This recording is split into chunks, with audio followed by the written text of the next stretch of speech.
Hey guys, tonight we're not talking about knights or castles. We're talking about what they did to women who talked too much. In medieval Europe, gossip wasn't harmless. It was dangerous.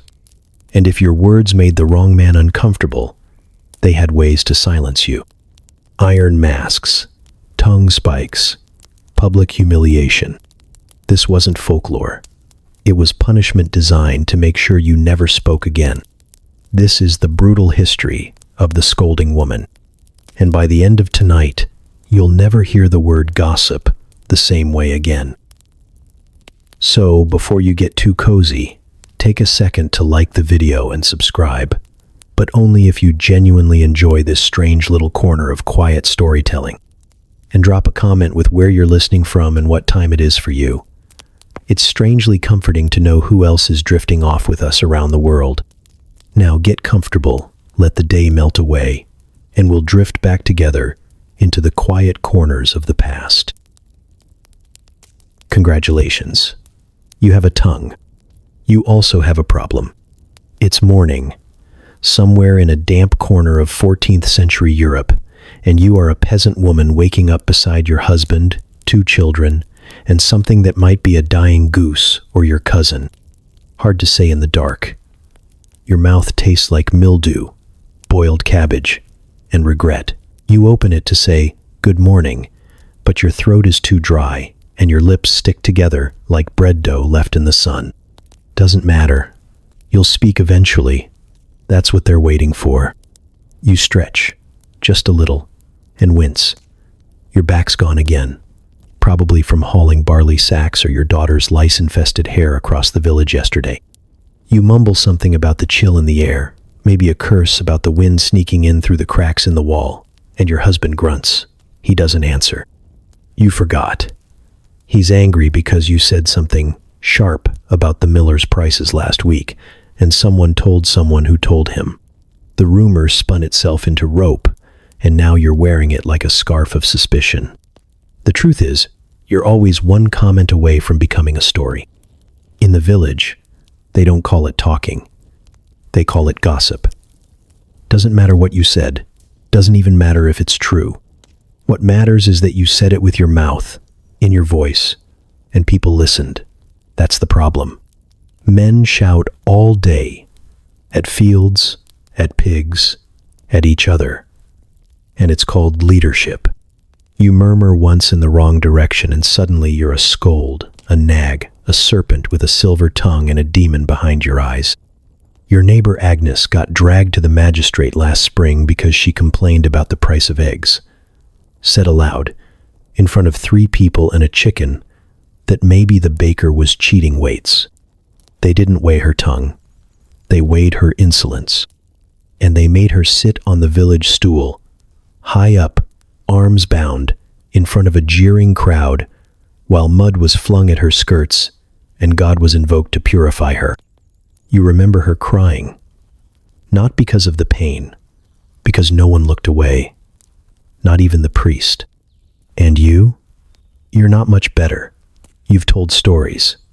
You've whispered by the well. You've shaken your head a little too obviously during sermons. Once, after a long day washing blood from the midwife's linens, you said a man's name with a little too much judgment. Not loudly. Just enough. That's all it takes.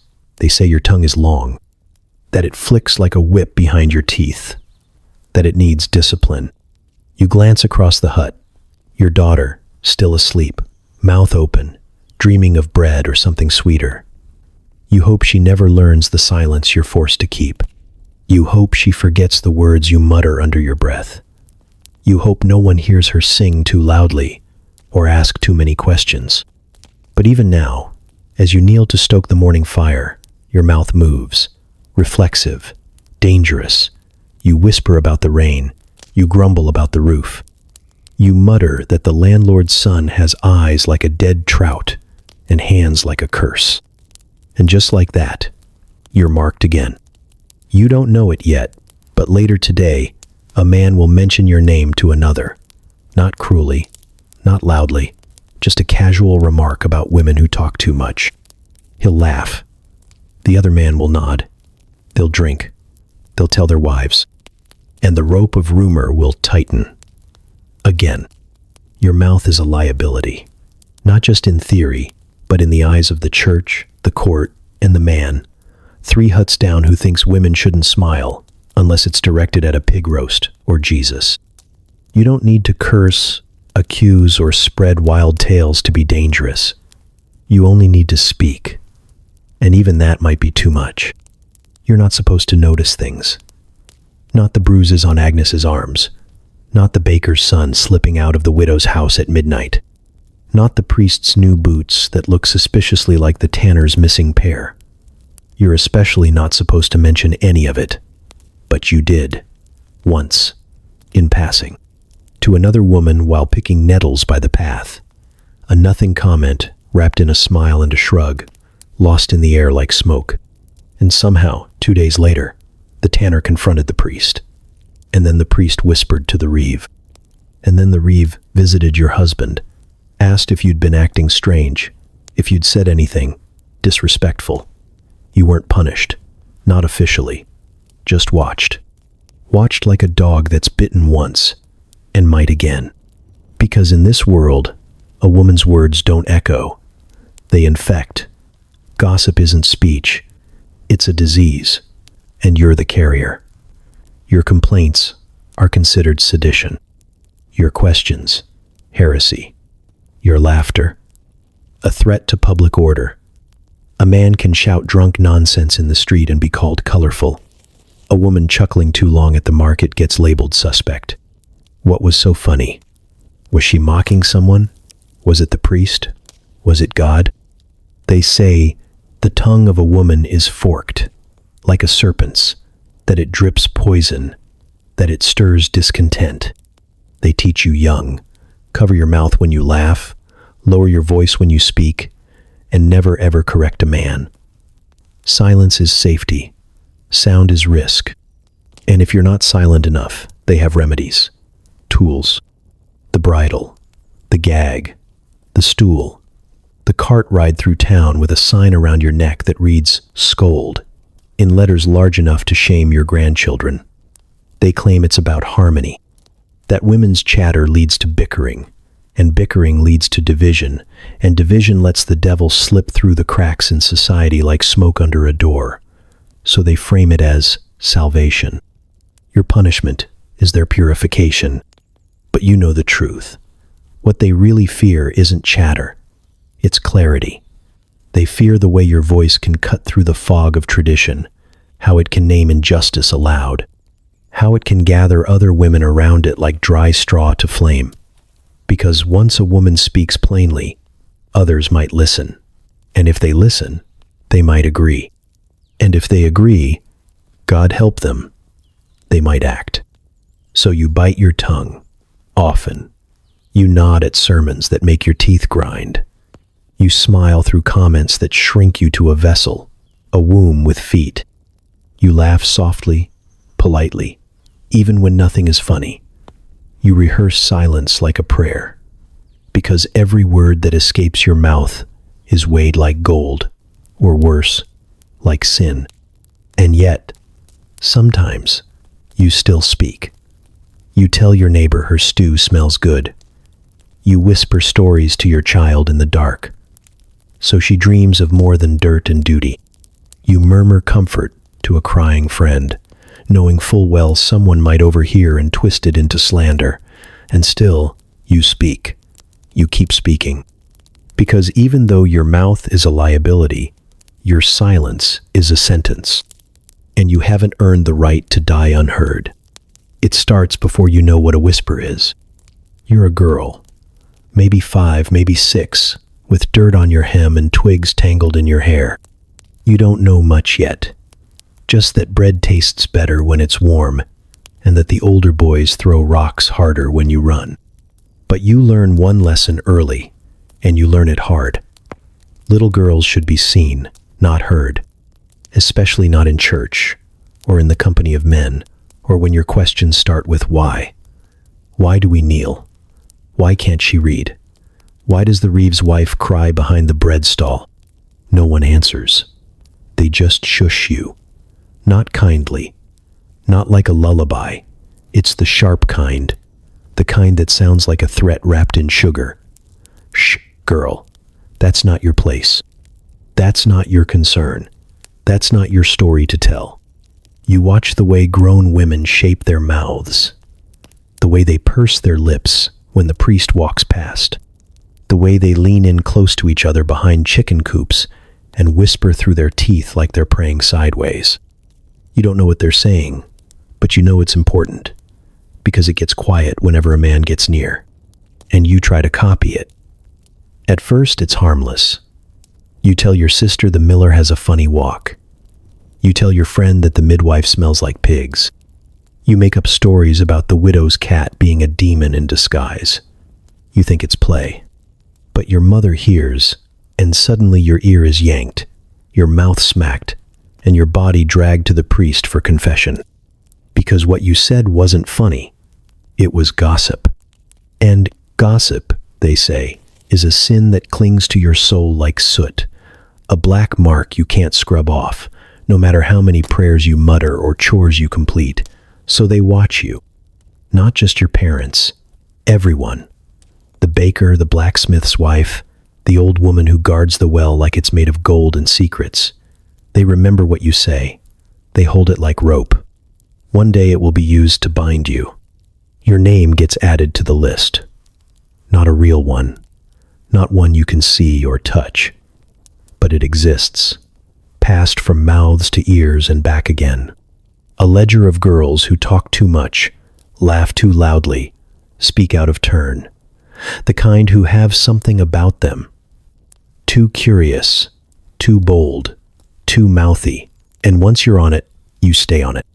You learn to swallow your thoughts like stones. You learn to smile while chewing on silence. You stop asking why and start asking how to get through the day without being noticed. But even that doesn't save you. Because one day, you see something you shouldn't. You hear something you can't forget. And someone else sees your face when it happens. That's all it takes. Now you're the girl who knows, the girl who saw, the girl who might speak. And suddenly your shadow is longer, your presence heavier. You're told to stay inside more. You're told to keep your mouth shut, or there will be consequences. You ask what they are, and the answer is a look, cold, flat, final. You are no longer just a child. You are a mouth with legs. And if you're not careful, that mouth will walk you straight to ruin. Your voice is not yours. You might think it is, because it rises from your throat, cracks when you cry, slips out when you're tired, sings when you forget yourself.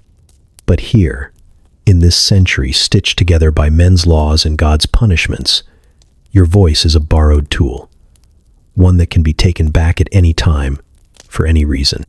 You were allowed to speak the day you were born, but only because you hadn't said anything dangerous yet. The moment you do, when your words step beyond the boundary of obedience, they stop being yours. They become evidence. Your husband owns most of it. Not officially, not on a scroll, but in every glance he gives you when you open your mouth too wide. If he tells you to be quiet, you obey. If he tells you to speak, you choose your words like you're placing stones on a frozen river. Deliberately, carefully, one by one. You don't cross, unless invited. If he says you're being disrespectful, even if you only asked what time supper should be, you apologize, loudly, in front of others. Because his authority isn't questioned, and your tone is more dangerous than your content. The priest owns the rest. He tells you what speech is holy and what is wicked. He says it in the homily, in the confessional, in the way his gaze lingers when you dare to challenge Scripture with a question. He recites the verses that bind you. Women shall remain silent in church. Women shall submit. Women shall be chaste, not just in deed but in word. When you tell him about your neighbor's bruises, he frowns. Not because he doubts you, but because he doubts you should have spoken at all. He tells you to pray. He tells you to forgive. He tells you to be quiet, lest you stir something that cannot be settled. And if the priest and your husband leave any scraps, the magistrate sweeps them up. His interest in your voice only begins once it's been labeled disruptive. He's not concerned with the stories you tell your children or the songs you hum while scrubbing piss out of straw. He listens when someone else complains, when a man claims you insulted him, when another woman says, "You said something about the tithes, or the mill, or the mayor's daughter's pox." Then your voice becomes evidence. Then it gets written down, inked onto parchment by a clerk who smirks while you tremble. You don't get to defend yourself. You don't get to quote what you actually said. Because once your words leave your mouth, they don't belong to you. They belong to the ears that hear them. Your voice is filtered through power. It is spun into something useful or something dangerous, and you have no say in which. A soft comment becomes slander. A joke becomes a threat. A complaint becomes sedition. You try to learn the rules, but they keep shifting. One day you're praised for speaking up at market. The next, you're accused of stirring unrest. The line between acceptable and criminal is drawn in smoke and moved by wind. You know women who were punished not for what they said, but for how they said it. One raised her voice during an argument and was dragged to the pillory for insolence. Another laughed during a sermon and was called before the priest for sacrilege. They never stood a chance. Their voices betrayed them. Not because they lied, but because they dared to sound real. So you practice softening yours. You tuck sharp words behind your teeth. You speak with downcast eyes. You murmur instead of saying. You obey instead of asking. And still, one day, someone will accuse you. Not because you yelled, or cursed, or threatened, but because you sounded like you believed yourself. It starts with a knock. Not the polite kind. The heavy, rhythmless kind that means someone's angry and official. You open the door with damp hands and a hollow stomach, and there stands the bailiff, cloak wet, boots muddy, face carved from wood and disapproval. He says your name without warmth. You nod. He says there's been a complaint. You nod again, though you don't know why, and he tells you to come with him. Now, the walk to the village hall is short, but somehow endless. People watch. They always do. A boy points. A dog growls. A woman you once helped through childbirth refuses to meet your eye. You try to remember what you said, who you said it to, which string you pulled that unraveled this particular rope. The record is already open when you arrive. A big book, thick with pages, ink splattered and smelling like old sweat and mildew. It rests on a crooked table like a relic. But this isn't a holy thing. It's a trap with a spine. The bailiff asks you to sit. You lower yourself onto the bench like it might collapse beneath the weight of your name. He begins to write. Your name first, then the date, then a line that reads, "Accused of being a common scold." The word common stings more than you expect. It means habitual, repetitive, familiar. It means they think this is who you are, not just what you did. He asks you what you said.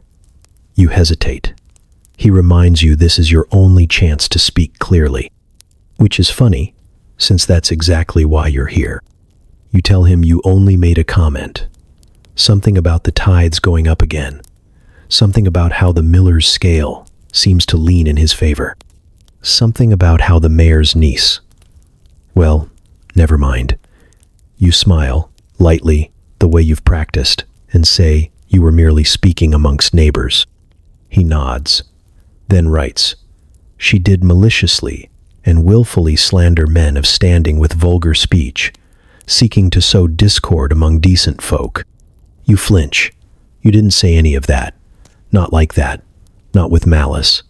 But the record doesn't care. It doesn't remember your tone or your expression or the way you laughed to soften it. It only remembers the shape of your guilt, preserved in ink. Your actual words have already been replaced with what they needed them to be. He asks if you deny it. You say you don't remember. He nods again, writes it down. She expressed no remorse. You want to interrupt, to correct him, to plead for understanding, but you already know how that would be written. She grew argumentative. She refused correction. She showed pride. It's not about the words. It never was. It's about the noise they made when they left your mouth. About how they rattled someone who thought you should stay silent. A man, most likely, but not always. Sometimes it's a neighbor. Sometimes it's your own husband. Sometimes it's just someone bored enough to watch you too closely and cruel enough to report what they think they saw. By the end, your name sits in the ledger, surrounded by the names of others. Women who talked, questioned, laughed, wept too loudly. Most of them have little crosses beside their entries, indicating punishment fulfilled. Fines paid, time served, silence restored. Your sentence isn't given today. That comes later. This was just the recording, the preservation of your words before they're forgotten, or worse, retold with a sharper edge. The scold's record isn't a judgment. It's a mirror, a twisted one, built to reflect guilt onto anyone who dares to speak like they mean it. When you leave, you hear the page close behind you. And just like that, your voice becomes history. Not the kind that's remembered, the kind that's kept quietly on a shelf, in case it needs to be used against you again. The square smells like onions, smoke, wet wool, and something sour that might be vomit, or might be the smell of shame itself. You don't know what time it is, just that it's early enough for your bones to ache and late enough for the crowd to be gathering. You're barefoot. They made sure of that. Cold mud clings between your toes like a second skin, and your dress, already threadbare, hangs heavy with morning dew and humiliation. They lead you through the village like you've murdered someone. Not with shackles, but with a rope looped loosely around your wrists, like you're a dog who knows better than to run. A man rings a bell ahead of you, calling out your crime with theatrical flair. Scold, scold, mouthy wife, bringer of unrest. His voice is hoarse from ale and self-importance. People watch from windows and doorways, some with pity, most with smirks. You've seen the pillory before. You've walked past it. You've heard the clink of its hinges and the muffled cries of others locked inside. But this time, it's waiting for you. 3 wooden holes, carved for head and hands, slick with old sweat and someone else's blood. The bailiff gestures, and you step forward like a ghost walking into its coffin. The moment the wood slams shut around your neck and wrists, the world changes. Your spine bends. Your breath shortens. Your chin digs into rough timber that smells like mildew and spit. You are no longer a person. You are a spectacle, a warning carved into flesh and posture. The stocks creak as you shift, trying to ease the pain in your shoulders. There is no comfort here, only splinters. The villagers come, slowly at first, then in clusters.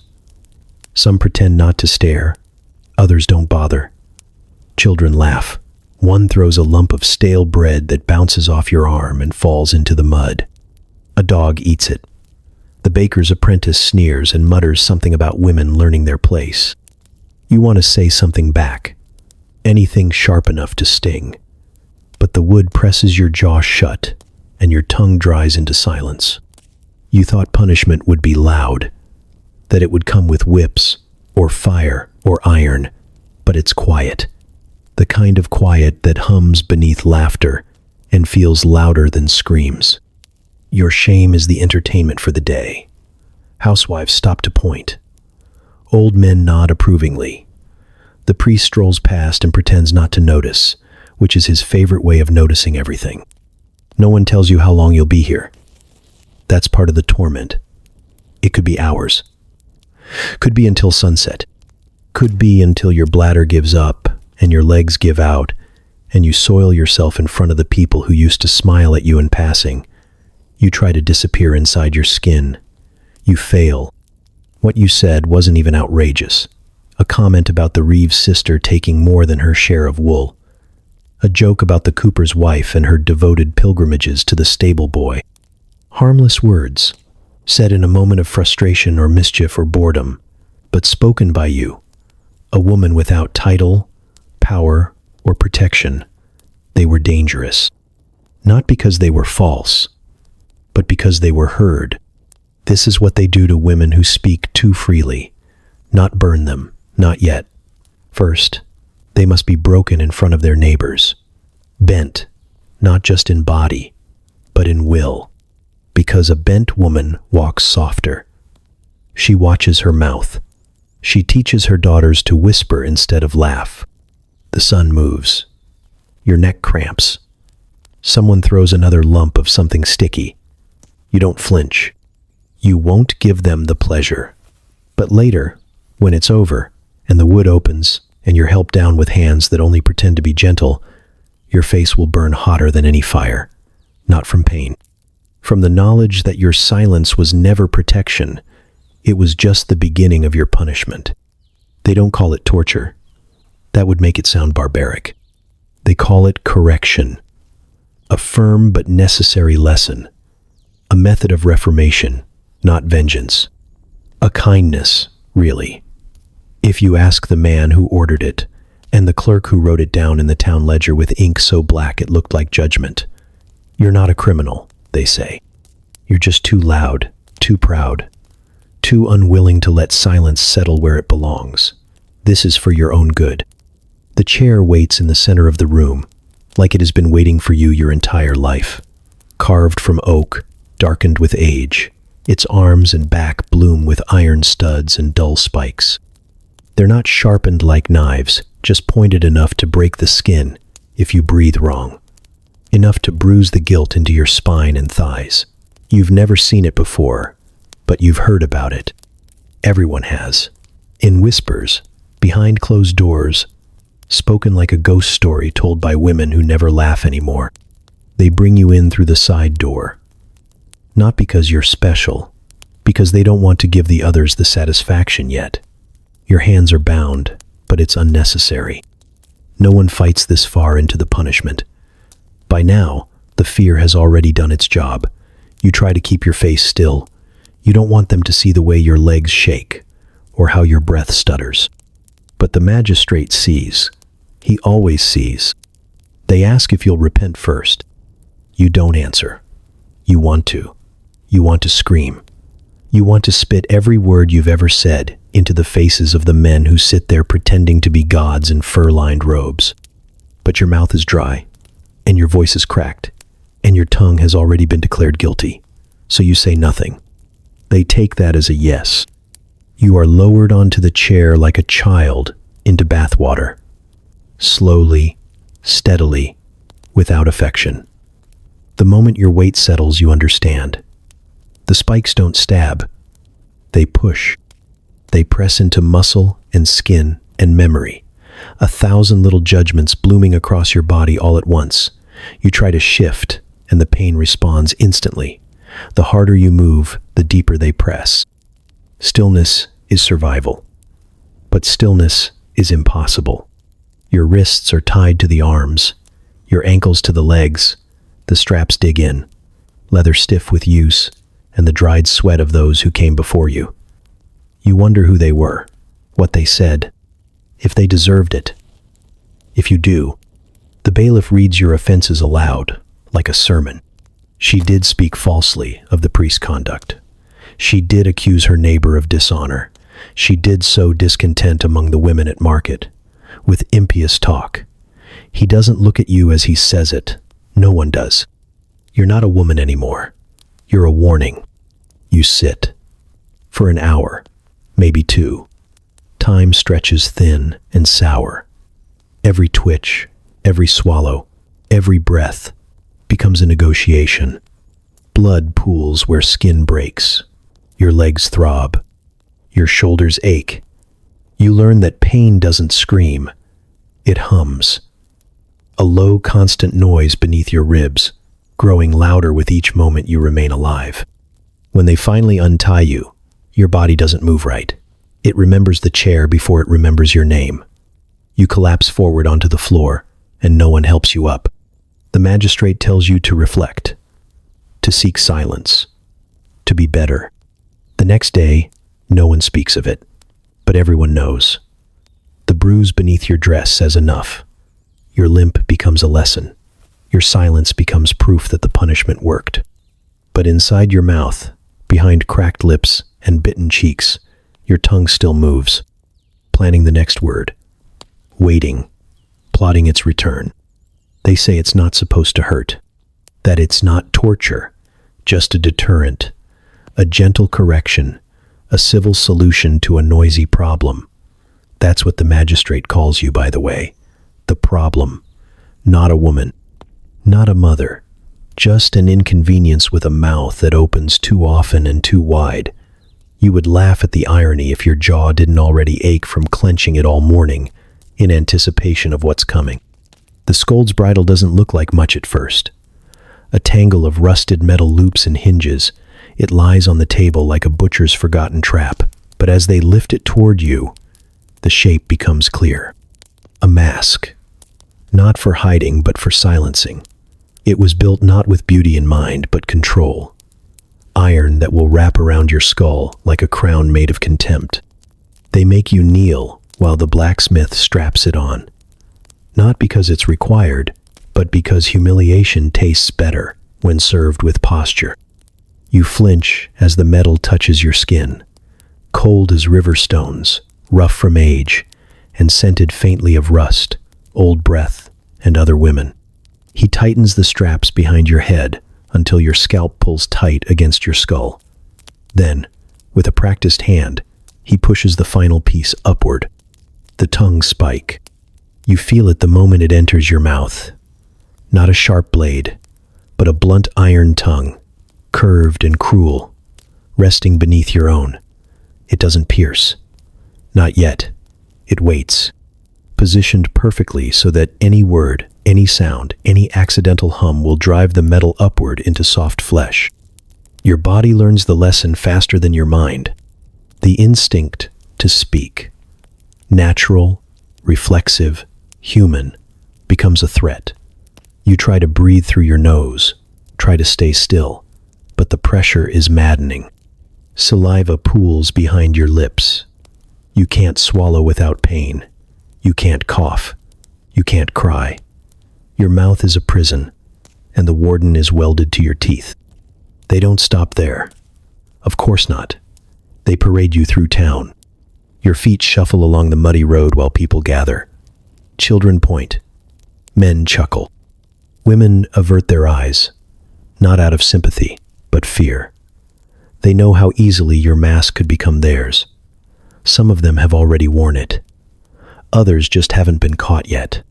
The priest blesses you with a lazy hand motion, muttering something about sinful tongues and the virtue of stillness. The reeve jokes that your husband must be grateful for the peace. Someone throws a turnip. It misses, but you flinch, and the movement drives the spike deeper into your tongue. You taste blood. By the time they lead you back, your jaw is locked, your cheeks raw, and your tongue swollen against iron that has no mercy. You want to scream. You want to spit. You want to say your name just to remind yourself you're still someone. But you can't. You won't. Because every syllable would be punished with pain. Not from men with whips, but from the mask that smiles on your behalf. They unstrap you only after dusk, when the square has emptied, and the memory of your shame has already become someone else's supper tale. The bridle comes off slowly, dragging spit and skin with it. Your mouth hangs open, numb and red, trembling from restraint. No one speaks to you. No one asks how it felt. No one needs to. The silence says enough.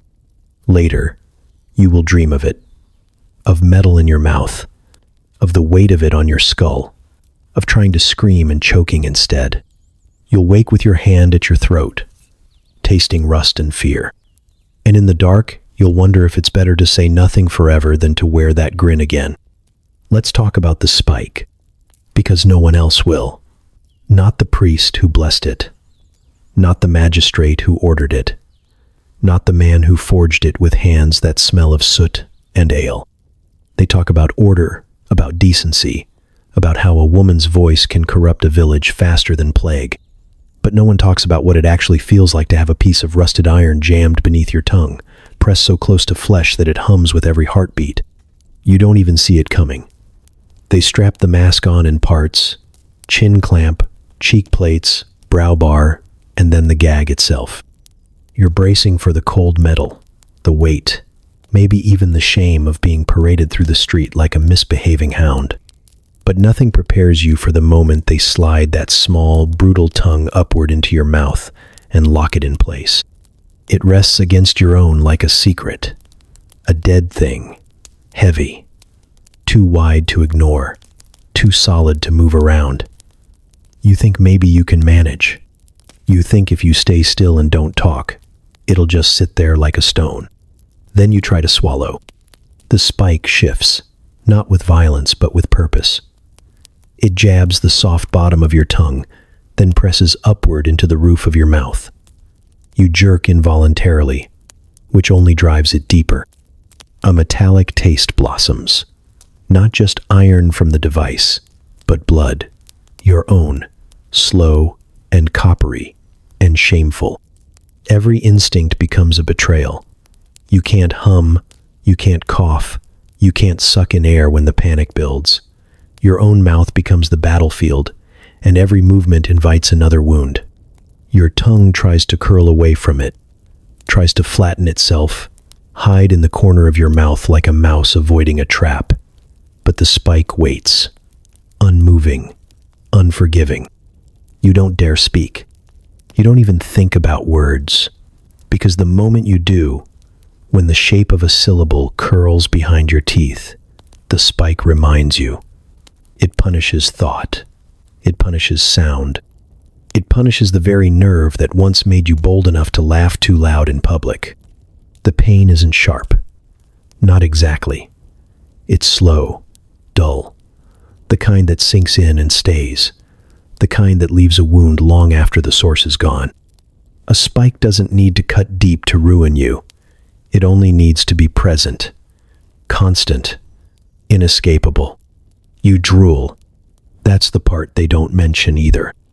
That no matter how proud you are, no matter how tightly you clench your lips, you will drool like a sick dog because your mouth is held open and your body still tries to survive. It will fall from your chin in strings, catching in the corners of the mask and glistening like evidence. The crowd won't look away. Children will point. Men will smile. Women will look down, pretending they've never imagined themselves in your place. And if, by some curse, you speak, if grief or rage or desperate prayer slips out, then the spike does what it was made for. It punishes. It tears. A single syllable can leave a gash beneath your tongue, a slice so deep that words won't come for days, maybe weeks. You'll heal, but not fully, because the tongue is a soft thing. It bruises, it remembers. And long after the iron mask is gone, long after the straps are loosened and your face is washed and the spit is wiped away, your mouth will still tremble before it opens. You won't need the spike anymore. Its memory will do the job just fine. You don't walk, not really. You shuffle. Ankles raw from the ropes, spine bent from the weight of the iron bridle still clamped around your skull. The spike under your tongue has already done its work.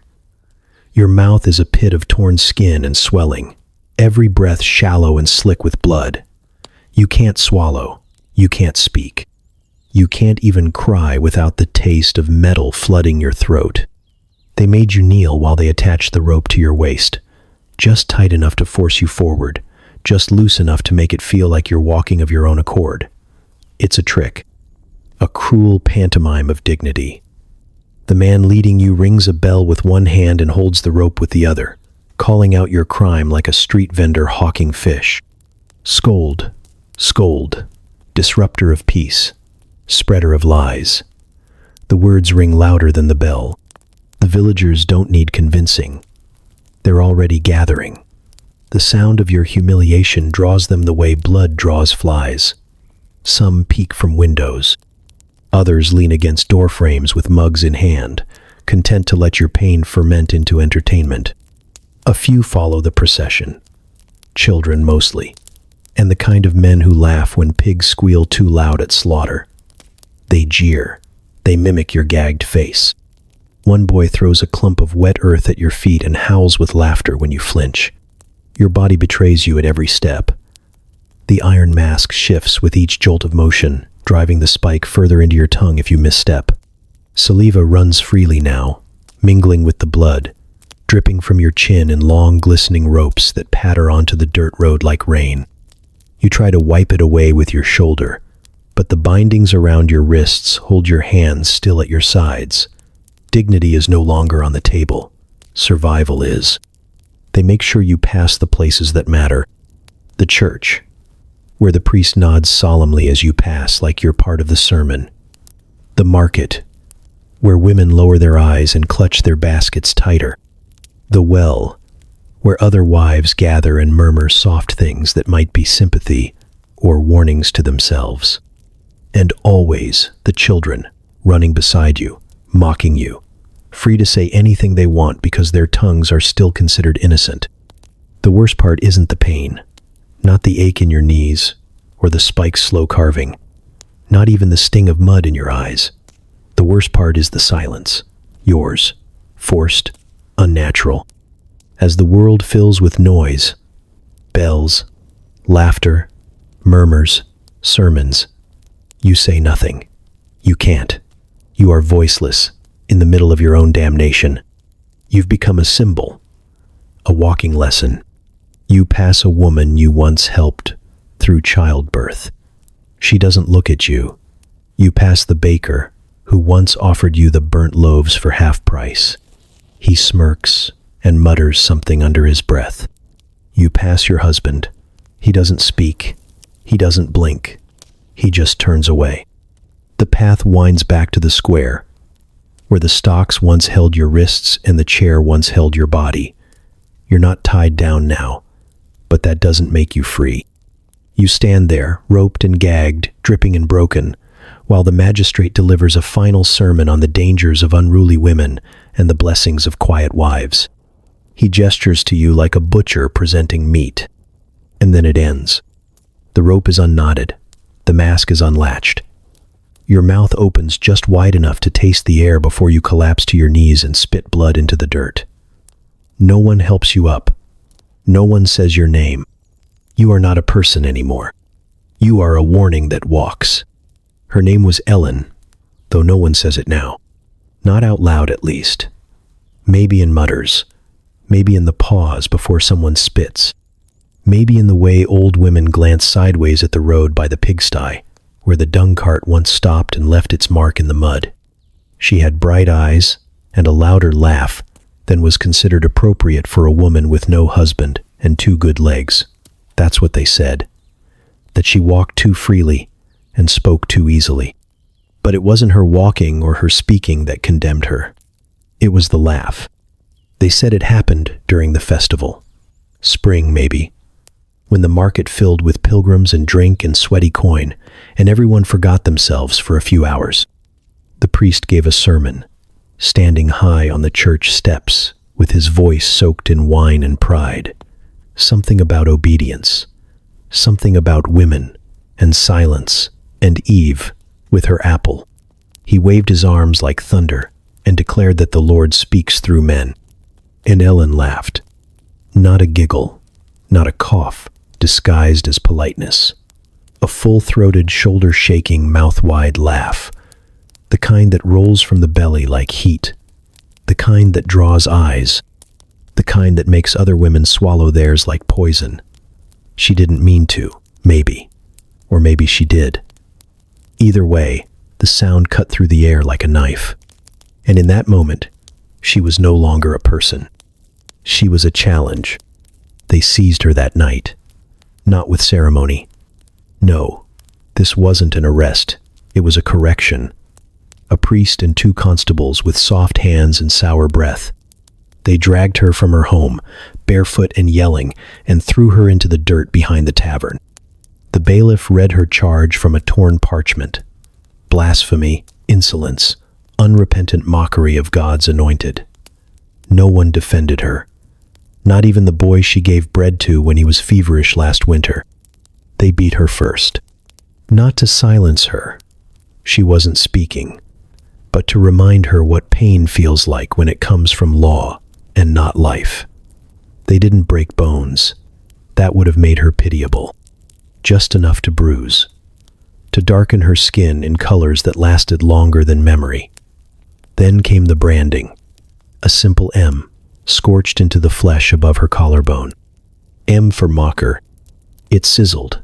She didn't scream, just breathed in through clenched teeth and blinked very slowly, like the pain had already been expected, and filed away.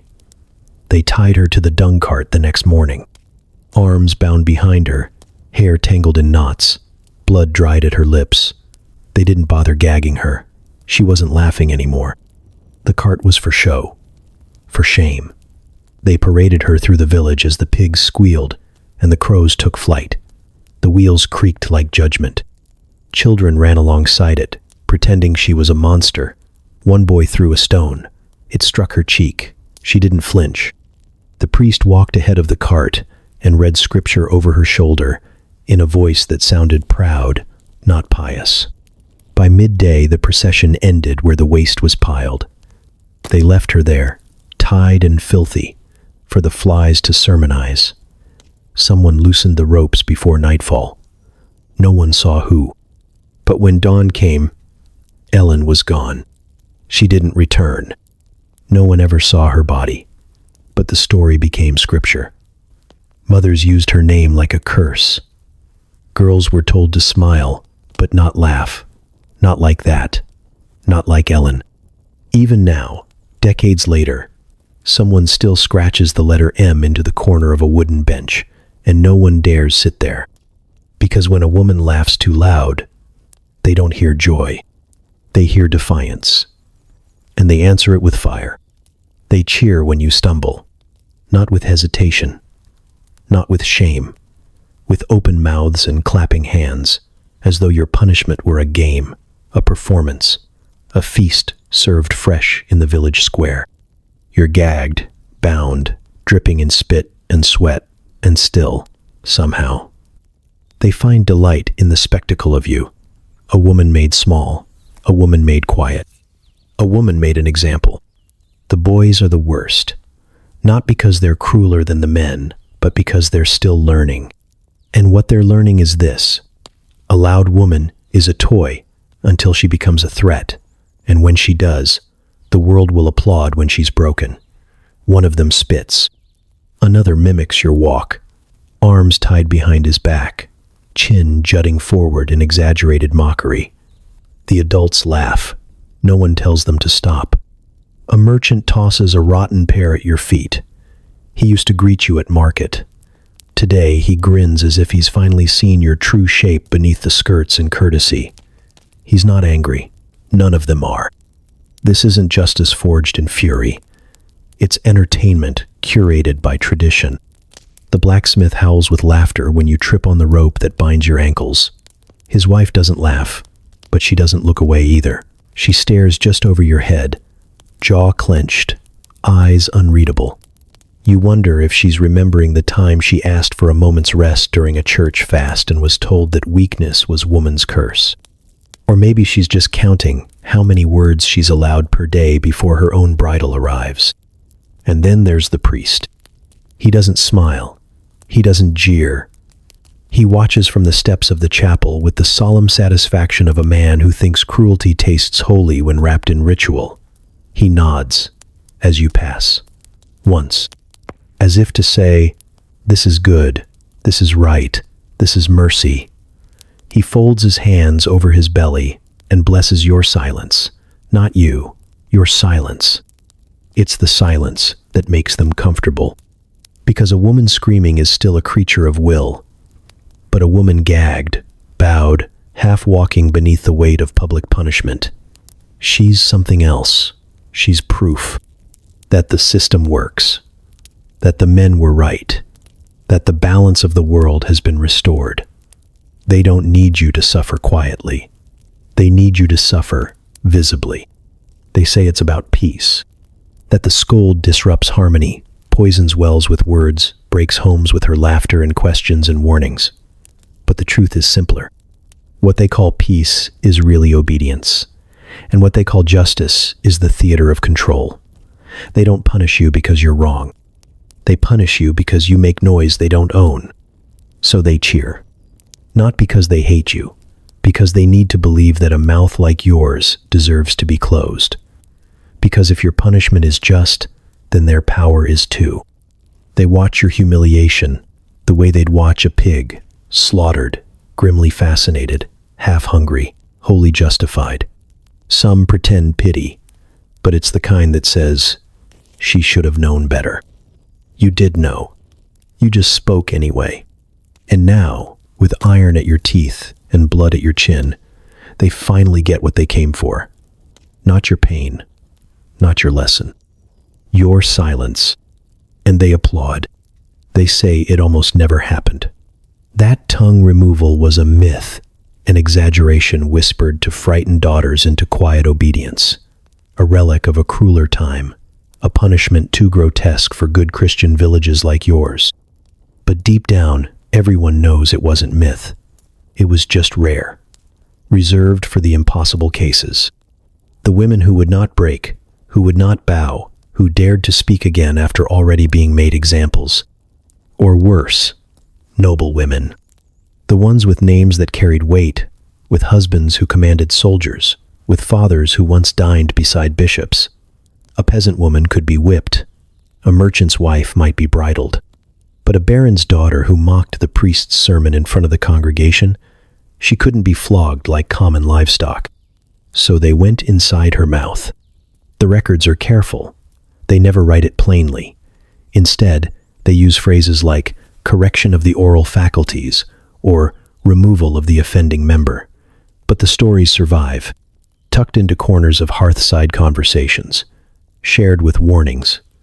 It only happened once, they say, and then they whisper a name like it's a curse that might still summon something. Her name was Lady Avis, born to silken sermons, married at 15 to a man 3 times her age, who thought gold could purchase obedience. She played the part well enough until one winter mass, when the priest preached on Eve's sin and said a woman's voice was the door through which the devil entered the world. Avis laughed, loudly, not politely, not by accident. A single bark of disbelief, followed by silence so sharp it felt like a blade drawn in the room. The priest stammered. The men frowned. Her husband said nothing. But later that week, the bishop arrived from the city, and a new kind of reckoning was prepared. They didn't do it in public. It was too messy, too final, too unbecoming for crowds and applause. They took her to the abbey, under the pretense of reflection. She didn't return. Days passed. Then weeks. When she finally came back, she walked into the great hall of her estate with blood dried at the corners of her mouth, and eyes that no longer blinked at raised voices. She never spoke again. No formal record, no trial, just silence. So absolute, so complete, it confirmed the worst of what had been rumored. The family claimed illness, the priest claimed miracle. Her husband said nothing, just nodded more often when clergy spoke. But the servants knew. The maids who washed her sheets knew. The cook who found wadded cloth, soaked red and hidden in the hearth ash, knew. And slowly, everyone else did too. The lesson was loud enough without words. After that, fewer women laughed. Fewer daughters asked questions. Even noble women began to whisper rather than speak. The power of the story wasn't in how often it happened. It was in how possible it was. That if you were defiant enough, bold enough, stubborn enough to outlast the bridles and the shame and the gags, they had one more option: to take the voice itself. The tongue, wet, soft, quick, is the last defense. It sings, pleads, curses, defies. It is the one weapon they cannot unhear, unless they remove it. So yes, it was rare, but real. And you remember that every time you open your mouth, every time your tongue presses against your teeth shaping something dangerous, every time a word curls up your throat like a flame and dies at the edge of your lips, because somewhere, In some dark room, the blade is still waiting. They don't call him a surgeon. They call him the correctionist. The church prefers cleansing hand. The magistrate says instrument of divine order. But when you see him, when they march you into that stone room with the candle smoke and the iron smell, you know exactly what he is. He's a man who has removed tongues before. Maybe not many, but enough that he doesn't flinch when you enter. He doesn't look like a monster. That would make this easier. He's clean-shaven, methodical, almost gentle in the way he lays out his tools. No trembling, no performance. Just a man preparing for a task that requires no passion. He doesn't hate you. He doesn't need to. That would imply you're still a person in his eyes. You're not. You're a mouth. A problem. He asks no questions. Doesn't ask if you're ready, or sorry, or repentant. That's not his role. The priest already got your confession, or said he did. The court already gave its sentence. His job is only to make it final, to make it irreversible. The blade is small, dull at the tip, but wide and worn and shaped for a single purpose. It was never meant to cut clean. It was meant to punish, to tear, to hurt. Not enough to kill, just enough to ensure that what comes next is permanent. The handle is wrapped in old leather. The edge has nicks in it, like it's met resistance before. Bone, maybe. Or teeth. You're gagged when he starts. Not with cloth, with a device. A wedge forced into your mouth, locking it open so wide your jaw cramps within seconds. It smells of vinegar and rust. You can't move your tongue out of the way. That's the point. The spike holds it in place, pinned upward like a captured insect. You try to breathe through your nose. You fail. He doesn't speak to you, not even when he puts his hand inside your mouth to steady your tongue between his fingers. His skin is cold, dry, detached. You want to scream, not just from fear, but from the humiliation of being handled like raw meat. The blade enters. It scrapes first. A deliberate pressure along the underside, right where your tongue softens into submission. He isn't in a hurry. He's done this before, and the room is soundproofed by design. There is no audience, no crowd, no one to cheer or weep, just the hiss of your breath and the dull squelch of flesh separating from itself. He cuts in sections, small, agonizing strokes, each one a little deeper, a little more precise. You taste copper and rot. You shake, but the restraints hold you still. You blink away tears not from emotion, but from pain so deep it feels like drowning inside your own skull. He doesn't pause until the muscle trembles on its own. Not in resistance, in surrender. Then he finishes it. One final pull of the blade. A snap, a warmth spilling down your throat. He holds up what's left of your tongue with an expression not of satisfaction, but of inventory. Another job completed, another mouth sealed. He places the flesh in a jar, seals it. You watch as your voice, everything you've said, everything you might have said, floats in cloudy liquid, like it was never yours to begin with. And then he turns away. He doesn't clean the blood from your chin. He doesn't untie your hands. That's someone else's job. He just sets the blade down, still wet, and begins to record the time, the name, the reason. Repeat offense, blasphemy, contempt. He doesn't write down the silence that follows. But it's there, louder than anything you ever said. They call it a ceremony, not a punishment, not a mutilation, a ceremony. Because that word makes it holy.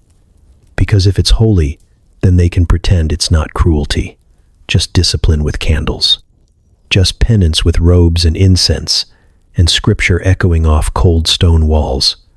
It happens behind the chapel, in the room they don't name.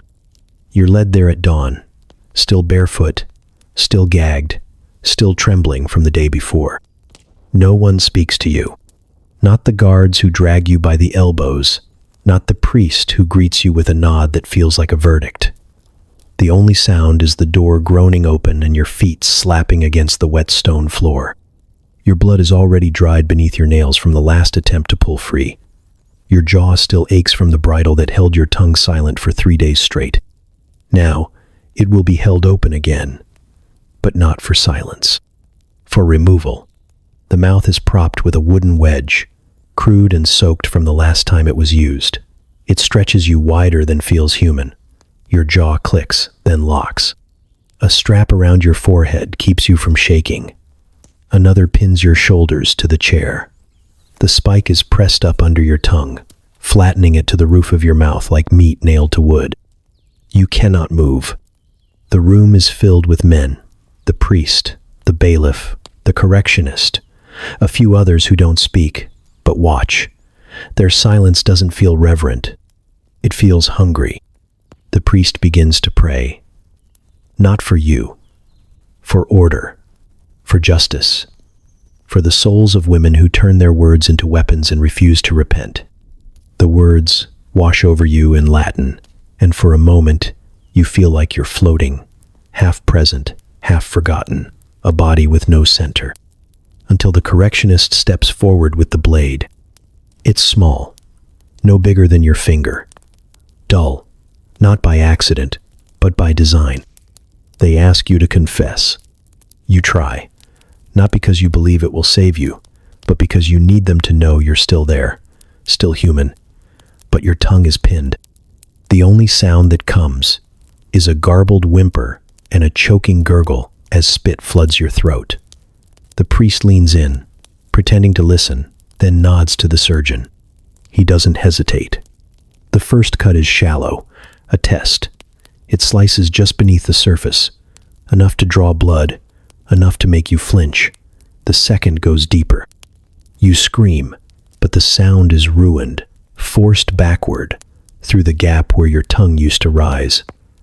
It comes out in pieces, wet, helpless, wordless.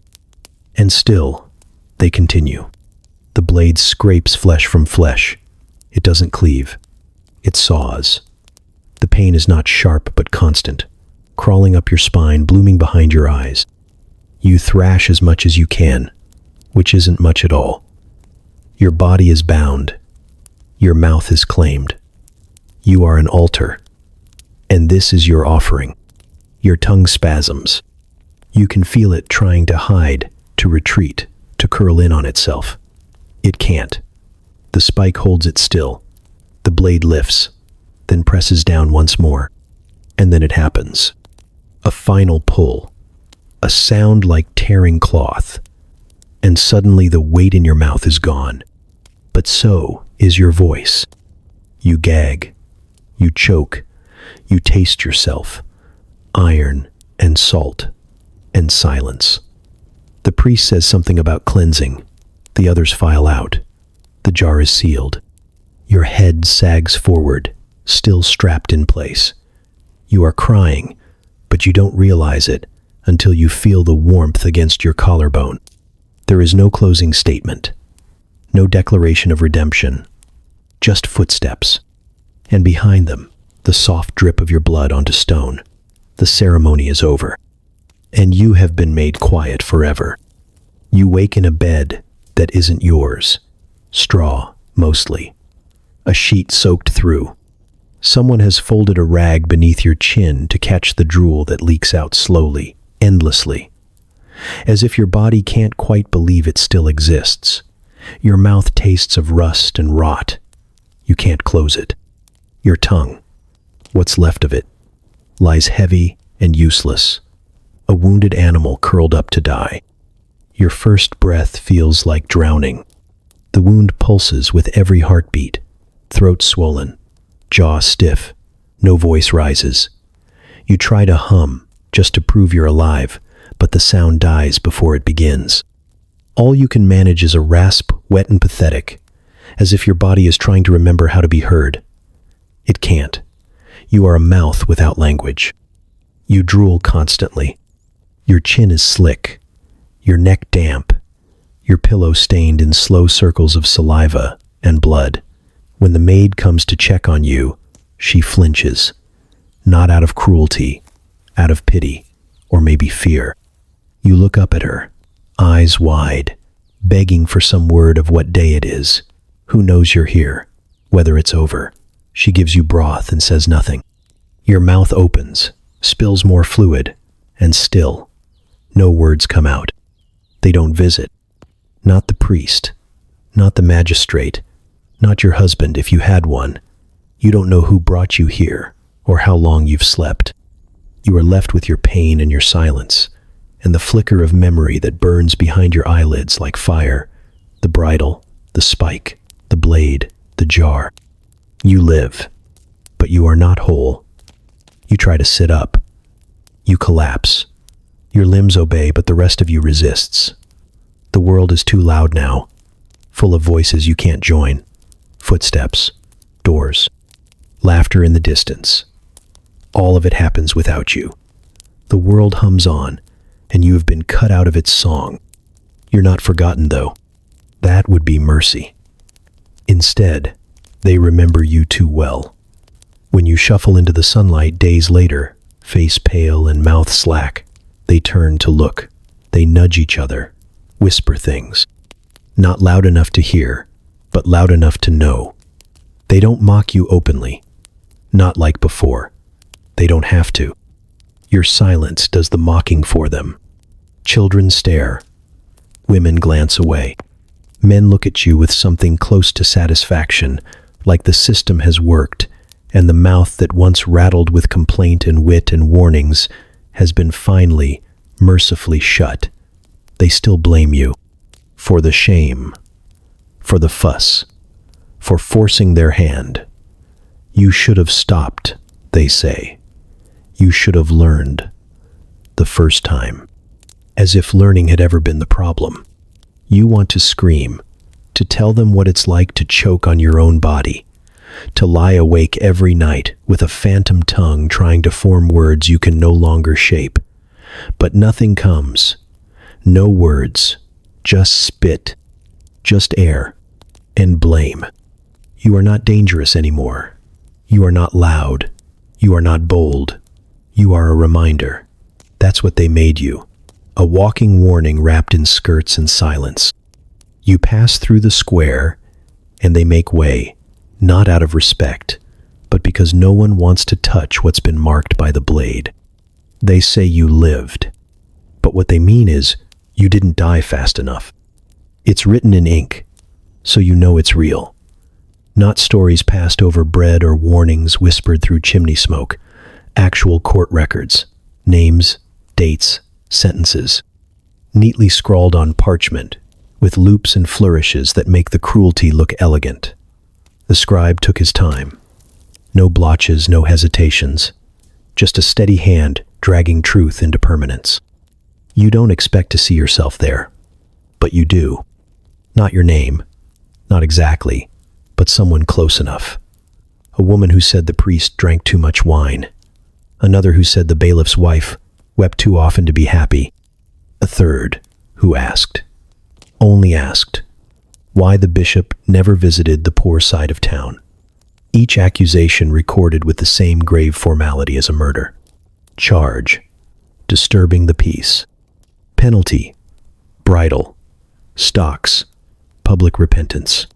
Sometimes it's even simpler. Marjorie, accused of saying, the vicar smells like rot. Agnes, for calling the constable's judgment clouded by ale. Joan, for telling her neighbor that the smith beat his wife. These aren't spells. They aren't treason. They're not even lies. They're observations. And they were punished like crimes. The law never calls it gossip. Not directly. It calls it defamation, slander, incitement. But always, it's the woman who speaks, who is tried, not the man she names. The record never confirms if what she said was true. That part doesn't matter. Truth is not the measure. Obedience is. You imagine the trials. Not grand chambers with powdered wigs and rows of seated peers, but dusty rooms with wooden benches and sweat-soaked men already tired before you open your mouth. They ask you if you said it. You say yes, or you deny it. Either way, it's written down the same. She did speak out of turn. She did speak without authority. She did raise suspicion. And then they punish. The stocks for an afternoon to make you ache and drool. The scold's bridle, iron against your cheeks, for 3 days of enforced silence. Public procession, gagged and roped, for reputation correction. Sometimes fines, but only if you had something worth fining. And if not, there were always the chairs, the spikes, the masks. The punishment is never creative. It doesn't need to be. The repetition is the point. You're not being made an example for originality. You're being reminded that your voice is dangerous. Not because it's loud, but because someone might believe it. The court records don't end. They list name after name, town after town, some with details. A woman of 30 years, known to chatter. A widow, emboldened by solitude. A maid, too familiar with the miller's affairs. Sometimes the sentence is shortened because the woman is pregnant. Sometimes it's made harsher because she'd spoken before. Repeat offender. Not murderer, not thief. Just someone who noticed and said so. You wonder if the scribes felt anything as they wrote. If their wrists ached from repetition. If they paused on a name they recognized, maybe a neighbor, maybe a cousin, and thought, for one moment, that something wasn't right. Probably not. The writing was the job. The judgment belonged to others. But the ink made it law. And the law, no matter how absurd, has gravity. It sticks. It clings to names and bodies like ash. You can wash your mouth. You can mend your skin. But once your words are written down in a record, once they're carved into the archive of justice, you are no longer a citizen. You are a threat. And they dealt with threats the same way every time. They made them quiet. You were just a wife, then just a widow, then just a woman with too much to say, and no man left to stand behind your words. That's how it starts. First, they stop calling you by your name. You become the miller's widow, or that one who talks too much at market. You weren't dangerous while your husband lived, just irritating. A woman with opinions, a sharp tongue, and too many things to say about the vicar's wandering eyes or the bruises on the blacksmith's daughter's arms.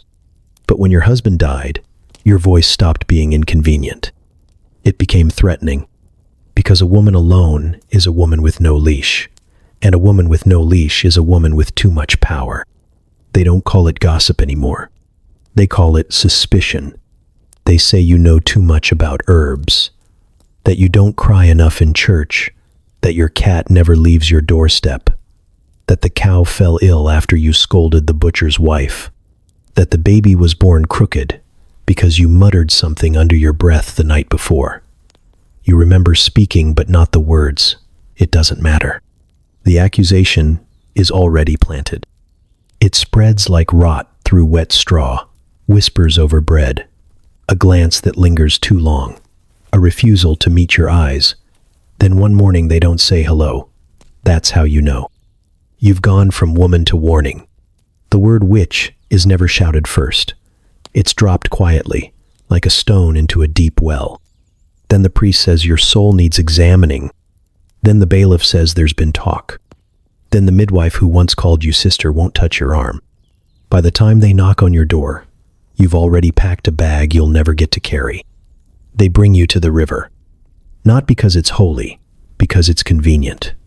You're stripped, bound, and told that the water will speak. If you sink, you're innocent. If you float, the devil holds you. You try to ask how many women they've watched drown in the name of truth, but the rope between your teeth turns the words into foam. They toss you like waste into the shallows. The current is lazy, but cold. You gasp. You kick. Your body wants to live, even as the rocks scrape your knees and the mud pulls at your feet. You do float. just barely. But that's enough. They nod. The priest crosses himself. The crowd murmurs approval. They pull you out, only to dry you off, for burning. No trial, no testimony, just the firewood already stacked behind the chapel, and the same bailiff, who once winked at you over apples, now tying the knots that bind your wrists. They say the tongue is the devil's tool, but when they light the fire, it's not your tongue they burn, it's your body, your history, your warnings, everything you ever saw and said that made them uncomfortable. It cracks and curls in the flame, while the smoke carries your story up into the sky. They'll write it down later, of course. Wife, widow, witch, as if those three things were always just stages of becoming dangerous. As if silence was never an option you were allowed to choose. She only meant to speak, not shout, not scold.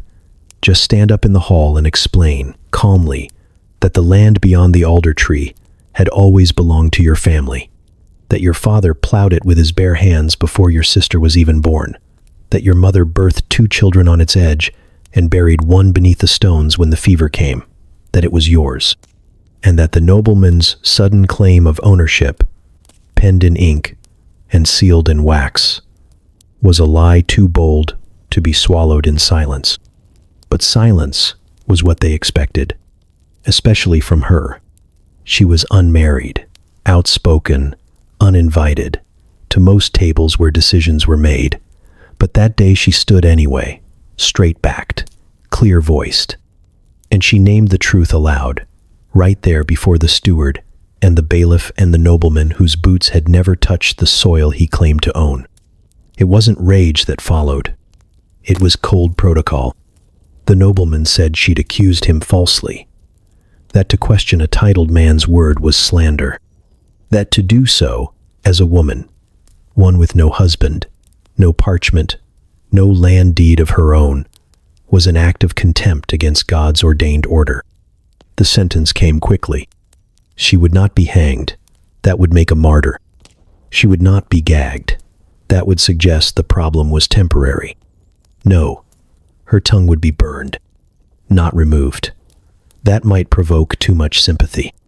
Burned by the irons they used for branding cattle, the same metal they heated for marking beasts too dumb to know their place. They made you watch, said it would deter further defiance. You stood beside her in the square, her hands tied behind her back, the fire already blazing in the brazier. The priest mumbled something about humility. The crowd pressed closer. Someone laughed. She didn't. When the iron turned red, they pulled her jaw open with wooden clamps. Not gently. Her lip tore at the corner. You saw her eyes dart, wild and white, but her body didn't move. Not even when they lowered the glowing metal toward her tongue and pressed it flat against the muscle. The sound it made wasn't a scream. It was a hiss, like meat on a spit, like justice, they said. She made no sound for hours, not even when they let her drop to the dirt, blood trailing from her mouth like red thread through cloth. Not when you carried her back home, her body light from shock, her breath rattling with the weight of unshed screams. Not even when you tried to clean the wound and the rag came away black with char. Afterward, she didn't speak again. Not for days. Not for weeks. When she finally did, it was in whispers shaped like broken glass. Her words came mangled, twisted by pain and scar tissue. She spoke only when forced, only when necessary. And each time, you could see her flinch, half from pain, half from memory. They said she got off lightly, that she should be grateful her tongue was spared the blade. But the burn went deeper than the iron. It reached into her bones, into her silence, into the space where her voice used to rise like smoke and settle like truth. Now, even in dreams, she mumbles, never shouts, never sings. The land was taken anyway. Paled ink and pressed wax still held more power than blood, than scars, than truth spoken plain. And your sister's tongue, burned for daring to correct a man with a title, was left as proof of what happens when a woman forgets her place in the story. Not cut, burned, so the world could watch it happen slow. It began with a goat and a rumor. The goat belonged to the baker, a stubborn, ill-tempered creature that chewed through rope and kicked at children. One morning it was found dead behind the tavern, its belly bloated and its throat torn open by something with more teeth than sense. Most said wolves. Some said devils. One woman said nothing, just crossed herself and moved on. But not Aldith. Aldith said it was poison, that the butcher had fed the goat spoiled scraps because the baker had insulted his wife last week at the well. She said it loudly, with detail. She named names, gave motives, pointed to stains on the butcher's apron like she was testifying before God himself.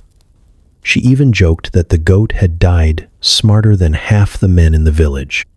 That was her real mistake. It wasn't the accusation. It was the laughter that followed.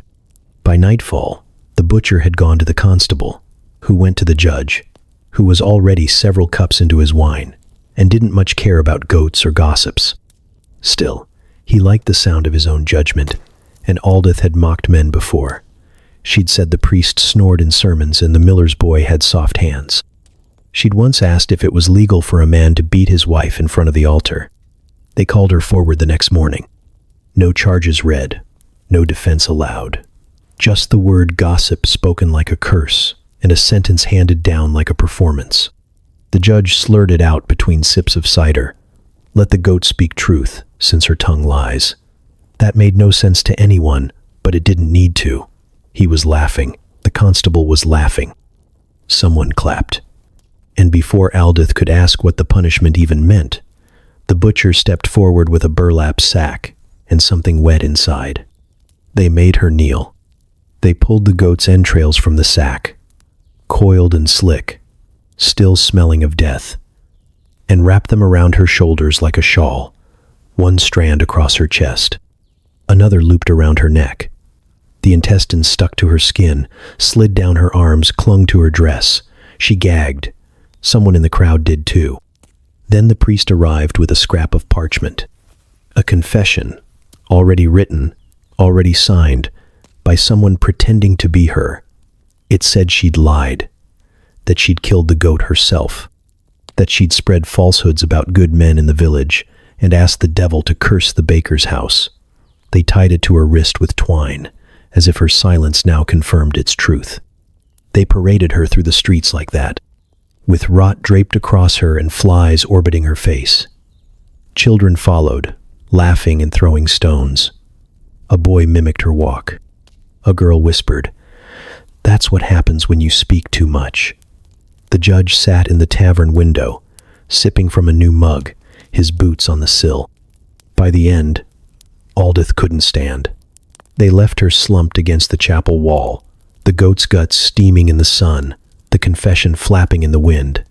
No one helped her up, not even the women she'd once helped deliver babies for. Not even the butcher's wife, who had been the first to cry when Aldith whispered what bruises meant. She washed herself in the river that night, alone, hands shaking. The water turned pink and brown. The smell wouldn't leave her hair for days. The shame never did. And the goat, long dead, became part of the story. The one they told to silence questions. Because in a village ruled by drunk judges and quiet priests, a woman's truth didn't need to be disproved. Just dirtied enough to make her unclean. You try, truly, to stay silent. You press your lips together until they ache. Chew the inside of your cheek when words rise uninvited. You nod instead of answering. You lower your eyes when spoken to. You become small on purpose. A shadow, a breath, a figure in the corner of the room meant to be forgotten. You think if you say nothing, they will leave you alone. But silence, they say, is suspicious. They ask why you're so quiet, what you're thinking, whether your husband has something to hide, whether you're hiding something. When the miller's cart breaks an axle and you do not speak up with advice, They wonder if you cursed it. When the merchant's wife falls ill and you do not offer sympathy, they wonder if you rejoice in her suffering. When you don't deny it, they assume you've agreed. When you don't confess, they assume you're guilty. The silence you hoped would save you begins to crack beneath their stares. They ask questions you cannot answer without stepping wrong. Do you believe in obedience? Do you respect the church? Do you think men rule wisely? Do you think women should know their place? You try to smile. You try to nod. But they see hesitation where there is only caution. A woman who talks too much is a threat. A woman who talks too little is a trap. At the market you hear them. She never speaks unless spoken to. She's always listening, always watching. They say it like it's worse than gossip. At least gossips are visible, loud, predictable. Your quiet is not predictable. It makes them nervous. It makes them wonder what you know, what you've seen, what you've chosen not to say. A man stumbles drunk from the tavern and shouts at his wife in the street. You do nothing. You keep your head down. But the next morning she's bruised and crying, and the constable knocks on your door, not to accuse him, but to ask why you didn't say anything. You must have known. You must have watched. You must have chosen silence. That's not innocence, they say. That's collusion. So they question you, in public, at the edge of the church square. Do you love your neighbors? Do you pray often? Do you harbor doubts? The priest leans close and says, "You are not a child. You understand the weight of silence." And suddenly, your tongue is a threat, whether it moves or not. You remember what happened to Gilda, who would not name names. They tied her to the stool and dunked her in the river until her silence turned blue. You remember the widow who kept her secrets so well that they assumed witchcraft and lit the torches without ever asking her to explain. You don't want to be like them, so you speak. Softly, carefully, just enough to appear harmless. The weather, the crops, a polite agreement about the bishop's fine sermon, a laugh that isn't yours.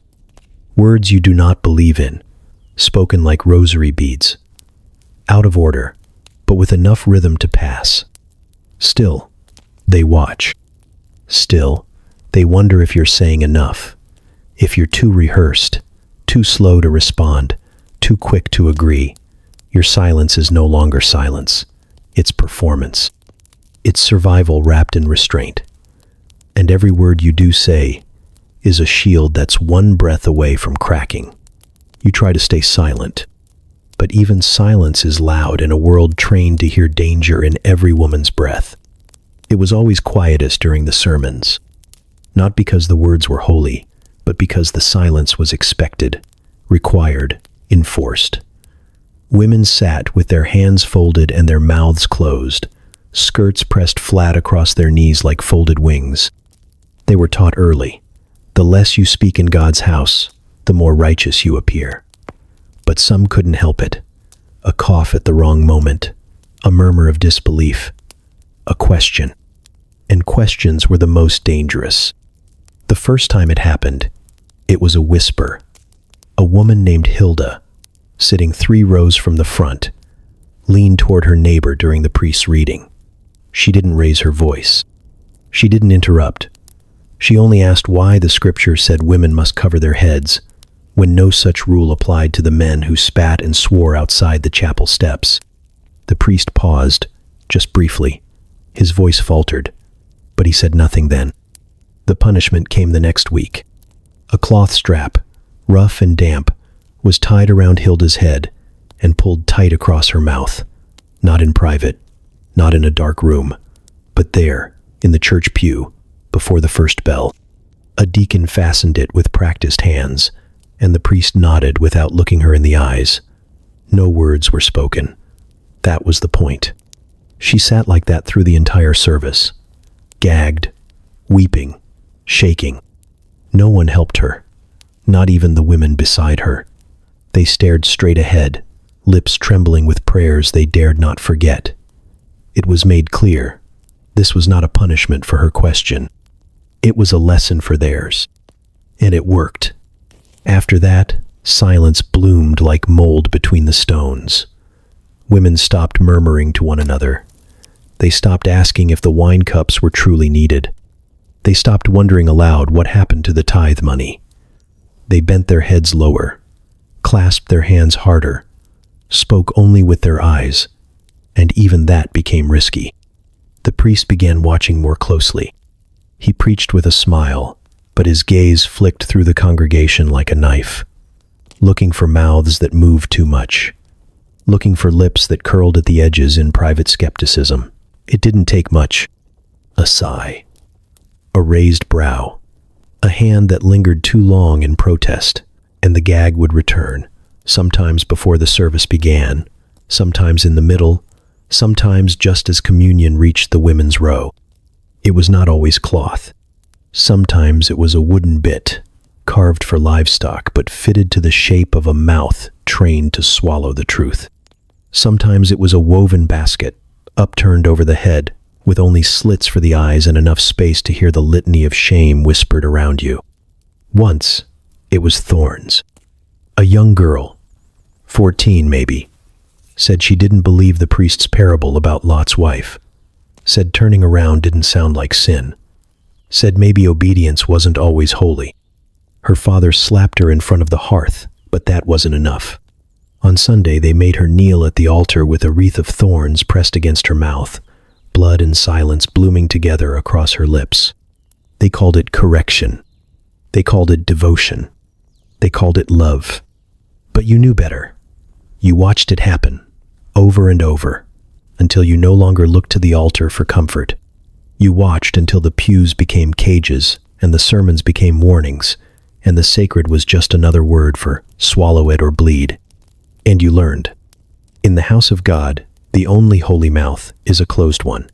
She was always quiet, but not in the right way. She didn't tremble in obedience or shrink beneath scripture. She walked slowly through the abbey halls with her hands clasped and her head slightly tilted, as if listening for something beyond the bells. She sang the hymns in harmony instead of unison. She copied texts in the scriptorium, but added footnotes, little questions in the margins, tiny illuminations that didn't appear in the original parchment.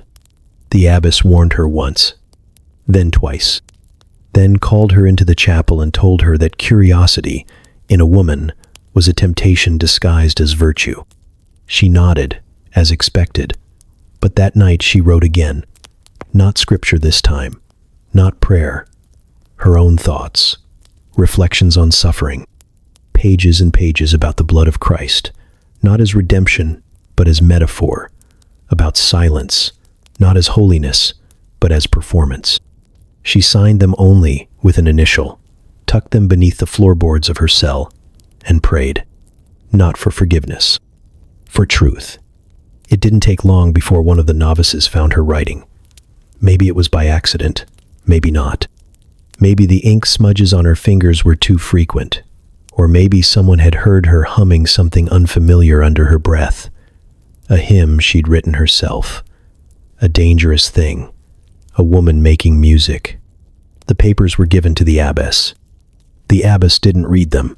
She handed them to the bishop. He read, and he did not like what he saw. The words were not obscene. They were not even defiant. They were worse than that. They were thoughtful, clear, confident. They hinted at theology. They played with language. They asked what it meant to be created in God's image, when that image was always shaped by men. They burned the papers first. In the courtyard, after morning prayer, no announcement, no ritual, just a pyre of parchment and ink, crackling beneath the eyes of women who had never seen a bonfire for thought. You weren't told what the words had said, only that they were dangerous, only that the nun who wrote them would be removed for the safety of her sisters. Removed meant many things. It did not mean death. It did not mean exile. It meant she was led away after matins, down the eastern hall toward the old storage wing, where the stones were soft from centuries of damp, and the windows had been long since sealed. She did not scream. She walked quietly, as she always had, with her veil slipping slightly to one side and her fingers trailing the wall. And then they bricked it. Not in secret, in procession. One brick at a time, with prayers muttered by men who believed that words could be dangerous and that walls could be sacred. They left a slit for food, for water. They did not leave one for light. She lived there, a cell behind a cell, where no voice would echo and no page would turn. They called it mercy. They called it containment. They said it would give her time to reflect. They said it was her own desire to be closer to God. And no one dared question that, because the abbey still stood, the prayers still rose, the bells still rang, and the pages they wrote now bore no questions, only answers that had already been chosen. She is still there, in stories, not as a rebel, not as a martyr, as a caution, not for speaking, but for thinking too long in a voice of her own. It starts when she's 10, not with defiance, not with a scream, just a question, asked too plainly at the dinner table. Something about why the magistrate's son never works, or why the priest says women must obey, when the Holy Book also says they are made in God's image. You freeze mid-bite. Her father grunts. Someone laughs, too loudly. She doesn't notice the shift in the room yet. She's still young enough to believe a question is just a question. But the men stop laughing as quickly as they started. She asks again the next day, something smaller. Why the baker refuses to hire girls. Why the butcher's apprentice never looks women in the eye. This time, her aunt hushes her. Not now, she says. Not like that. But she still doesn't understand what like that means. She still thinks clarity is a virtue. At 12, her voice changes. Not the pitch, though that softens, deepens, but the weight of it. She speaks with certainty now. She corrects a neighbor at market. She interrupts a man to finish her sentence. She tells her brother he's wrong and doesn't apologize afterward. Women turn to look. The butcher's wife narrows her eyes. The priest watches her longer than he watches the others. At 13, they say she's clever. Not kindly. They say it the way you say a storm is coming. They say it like a warning. That girl's got too many thoughts. Too quick with her tongue. It's charming now, but it won't be when she's grown. You hear it again and again, not to her, about her, because that's how control begins, through murmurs, before it becomes law. At 14, the watching begins. Every time she speaks, someone listens too closely. When she's silent, they assume she's plotting. At church, she mouths the prayers but doesn't close her eyes. In the square, she smiles at no one. At home, she reads everything you hide. Scripture, herbal scrolls, the names of long-dead women whose tongues were taken for less. And now the neighbors ask you questions. Has she always been this way? Do you teach her obedience? Does she know the trouble that words can cause? You lie. You say she's just curious. You say she'll grow out of it. You say she's shy, though she is not, because you remember what happened to the last girl with too many questions. She was paraded through town with a scold's bridle strapped to her face, her tongue pressed to metal, her words rusting in her throat.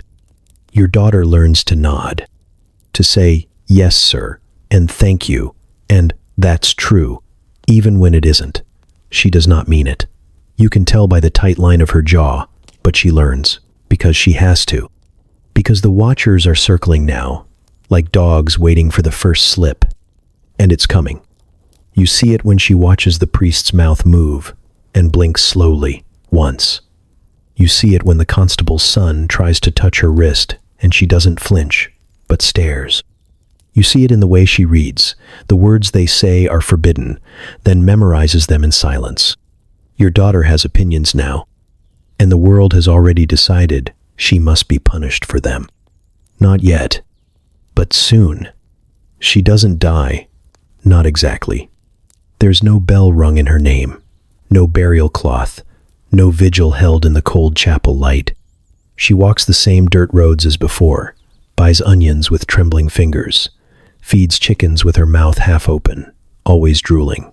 The villagers call her by her old name at first, out of habit. Then they shorten it. Then they don't call her anything at all. They gesture. They nod. They point. She nods back. She learns to move quietly, though she never made much noise to begin with. Her footsteps become softer, her presence reduced to shape and shadow. When she enters a room, no one stops talking. No one lowers their voice. They don't worry about her repeating what they've said because she can't. And eventually they stop worrying about her hearing it at all. What's the use of ears without a mouth? The children are the first to stop fearing her. They used to scatter when she passed, frightened by the metal bridle, by the punishment. But now they laugh.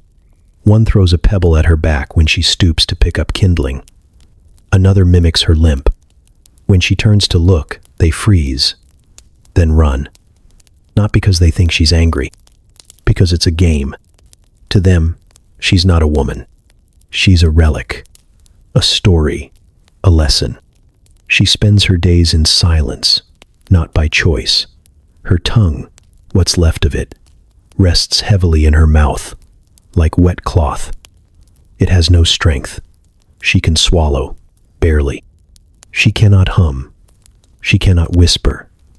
Her breath comes ragged sometimes, and people ask if she's ill. They do not ask if she's lonely. They assume she is not. Loneliness requires a center, a self, to sit and ache and want. They don't believe she has one anymore. Her silence makes them comfortable. It clears space. It reminds them that the world can continue, uninterrupted, so long as the right mouths stay closed. When disputes break out at market, she's there, but no one looks to her. When bread is short and names are taken for rations, they skip her. Not out of cruelty, but out of absence.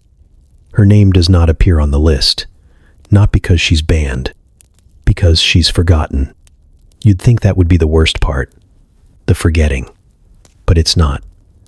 It's the moments when someone does remember.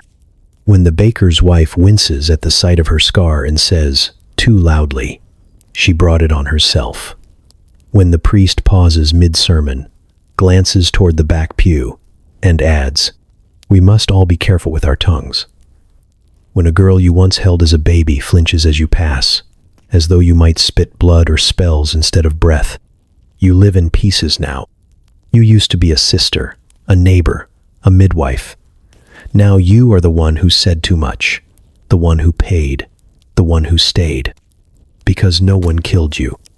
They didn't need to. They carved your voice from your throat, waited for the bleeding to stop, and trusted the silence to do the rest. And it has. The world does not ask where you go when the sun sets. It does not ask what you dream of. It does not ask if you remember what you said the day it all began. It only asks that you stay quiet. And you do. Not because you've learned. Not because you agree. Because you can't answer. And no one waits for you to try. They buried her face down. Not for tradition. Not for piety. But because her eyes were still open, and no one dared meet them.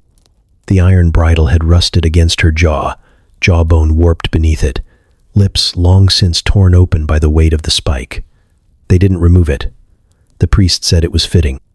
The magistrate called it just. Her husband stood 2 paces from the grave and didn't weep. He'd brought the accusation. He'd insisted on the punishment. Too many words, he'd said, too sharp a tongue.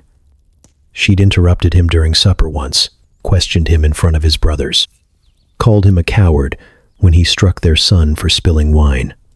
That was the last straw, apparently. The charge was formal. Scolding, slander, disobedience. The punishment, standard. Scold's bridle, 1 week, public exposure, no food, just broth, poured through the gap between cheek and steel. But something went wrong, or right, depending on who you asked. The wound under her tongue swelled. The rust cut deeper. Her mouth filled with infection. She choked to death on her own silence. And when they found her, still kneeling, head slumped forward, hair matted to the rim of the gag, they didn't try to save her. They called the priest. The priest called it a warning. They let her body cool before unlocking the stocks. Flies settled on her neck before anyone dared touch her. The record says she died unrepentant. That's the phrase they used. Not in pain, not in sorrow, not alone. It was meant as a condemnation, a final brand burned onto parchment instead of flesh. She hadn't begged. She hadn't wept. She hadn't apologized for the words they said were her crime. They buried her in a pauper's grave outside the church walls, next to a ditch that overflowed in spring. No stone, no cross. Just a note in the ledger and a wooden stake that sank crooked in the mud. The bridle stayed on, because removing it would mean touching her, and touching her would mean acknowledging she was still a woman, not just a cautionary tale in iron. You walked past the grave once. Years later, maybe by accident, maybe not. The earth had caved slightly. The ground never settled right over her. The weeds there grew sideways, thin and sharp. A boy nearby said his mother told him not to go near it. "That's the mouth that cursed," he whispered. "She never took it back." But you remember. You remember that she once sang while spinning flax. That she told stories in the evenings that made even the most sour women laugh. That her voice was quick but not cruel. And when she did speak sharply, it was almost always to protect someone smaller than herself. She wasn't unrepentant. She was unafraid. That's what terrified them. Not her sin, whatever it was, but her refusal to call it sin in the first place. Her refusal to bow her head and shrink into the silence they set for her. She wore the iron like a crown, even when it cut into her, and they couldn't forgive her for dying without shame. So they called it justice, and left her mouth locked shut even in the earth.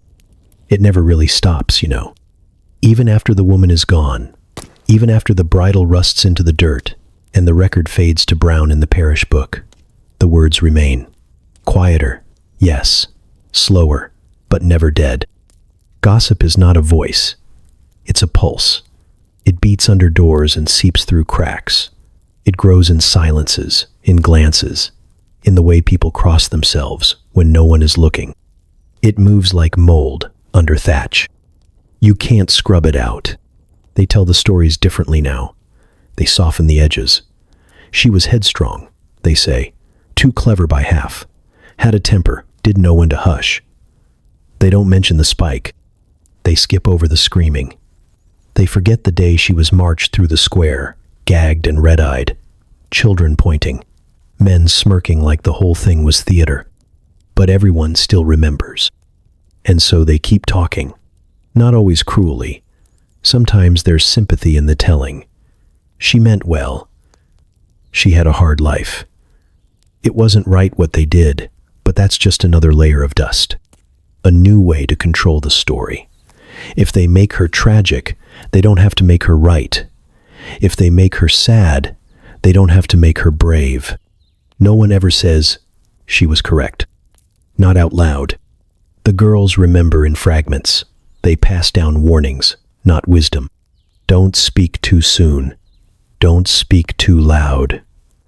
Don't speak first. They whisper these things like spells, not realizing they're teaching each other how to disappear. Not realizing they're reciting the same rules the bridle once enforced with iron. The boys remember differently.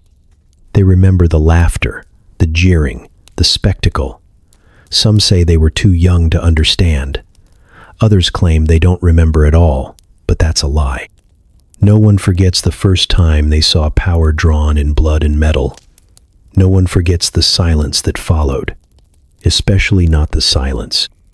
Because that's the thing. The town talks, but only about the woman, never about the men. The constable who signed the order, the judge who called her defiant, the priest who said God would approve. Their names don't echo. Their stories don't curdle into warnings. They go on, clean and respected, nodding sagely when someone says, "It was a shame." They mean her, not themselves. And still the talking continues. At the market behind baskets of leeks. At the well while the buckets lower. At night over ashes.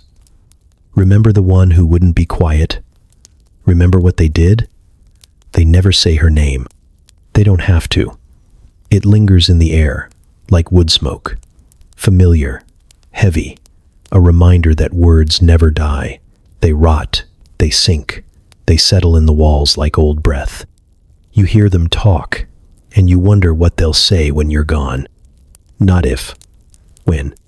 Because if you speak, truly speak, your own story will split at the edges and join hers. Not because you share her face, her fire, her final scream, but because you dared to ask why the silence was treated like salvation.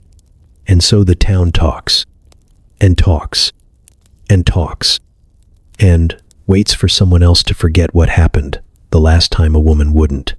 You like to think you're the exception, that your words carried some rare danger, some unique heat that earned you the gag, the bridle, the rust, that your mouth alone burned too bright to be left free.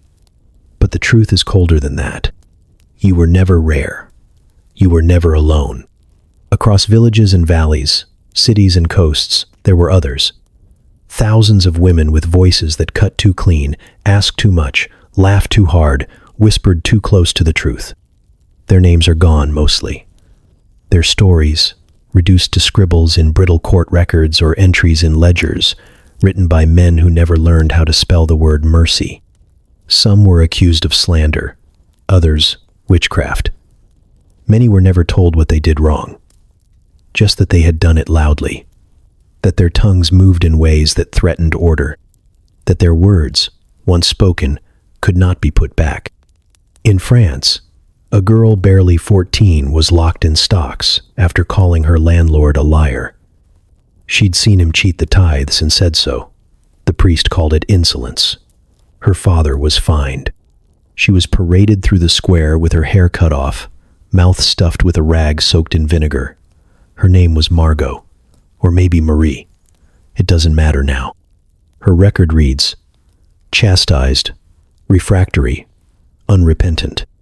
In Italy, a midwife who delivered too many babies without divine blessing was gagged during Mass and forced to kneel with a sign around her neck. She talks without wisdom.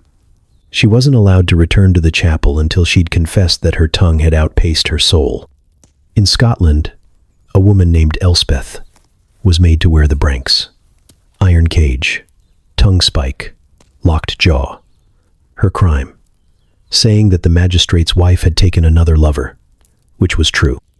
But truth was never a shield, only a sharper blade to fall upon. And in England, everywhere in England, there were women tied to dung carts, dragged through mud, mocked, spat on, labeled scolds, not witches, not rebels, just women who talked, loudly, clearly, in ways that unsettled men who'd grown, used to being the only voices that echoed. None of them were rare. They were common, countless.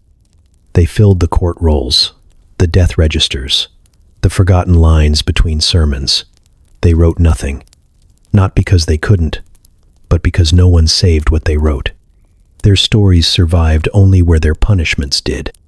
Scold, gossip, shrew, rebel, witch, each a tombstone carved in ink instead of stone.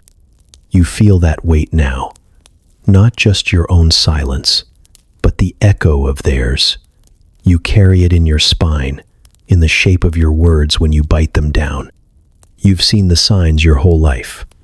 Women who pause too long before answering, who flinch at praise, who correct themselves mid-sentence out of instinct. This didn't begin with you. It began long before you were born, in places you'll never see, in mouths you'll never hear, and it will continue long after, unless someone speaks, not just louder but longer, until the ledgers say something else, until they write down your name not with blame, but with breath, and hers, and theirs, and all the women who once spoke truth and paid for it in silence. They told you it was your tongue, too sharp, too fast, too eager to flick blame, suspicion, opinion. They said it moved like a weapon, that it could split households, tarnish reputations, stir unrest in a place that prized stillness. So they punished the tongue, clamped it, pierced it, burned it, removed it. They silenced what could be seen, what could be held down. But the tongue was never the problem. It was what came before it, what formed behind the eyes in the quiet of night, the thoughts that stirred as you watched men nod solemnly at lies, as you listened to sermons that twisted obedience into salvation, the way you noticed who stood in shadows when the coin changed hands, who bled while others prayed, who screamed beneath closed doors. You saw too much, and you remembered. The real danger wasn't your voice, it was your mind, the way it moved through the world, collecting inconsistencies, naming them aloud, even when no one wanted to hear. You asked why a priest who could not read still judged your soul, why a husband who struck his wife was called righteous, why a widow who fed the hungry was accused of spells. You didn't whisper those questions. You asked them in the square, at the well, in front of men who never expected to be examined. And they called it gossip, because gossip sounds smaller than truth. It makes your knowledge petty. It makes your wisdom mean. It turns your resistance into noise, your logic into venom, your courage into drama. If they say it enough, even you might believe it. You might fold in on yourself, apologizing for asking, explaining too often, calling your clarity a mistake. But it wasn't. You were never punished for being wrong. You were punished for being right at the wrong time, in front of the wrong people, with too much certainty in your voice. You weren't the only one. The town remembers women like you, not their names. Those fade, but their patterns.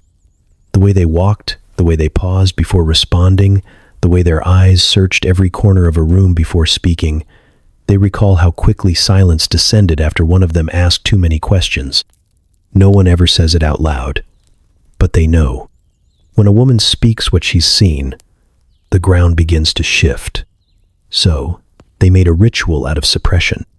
Iron gags, public shame, fire, water, cold stone cells. But those were just distractions.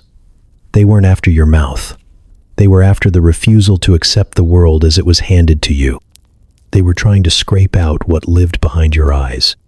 The resistance. The refusal to pretend the rules were fair.